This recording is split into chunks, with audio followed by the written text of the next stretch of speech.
அம்பலத்தை அம்பு கொண்டு அசங்கென்றால் அசங்குமோ? கம்பமற்ற பார்க்கடல் கலங்கென்றால் கலங்குமோ? இன்பமற்ற யோகியை இருளும் வந்து அணுகுமோ? செம்பொன்னம்பலத்துளே தெளிந்ததே சிவாயமே.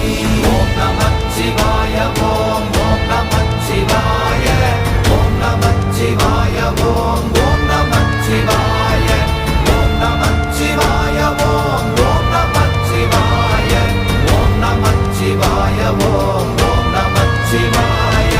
அவ்வெனும் எழுத்தினால் அகண்டம் ஏழுமாகினாய், உவ்வெனும் எழுத்தினால் உருத்தரித்து நின்றனை, மவ்வெனும் எழுத்தினால் மயங்கினார்கள் வையகம், அவ்வும் உவ்வும் அவ்வுமாய் அமர்ந்ததே சிவாயமே. ஓம் நமச்சிவாய ஓம்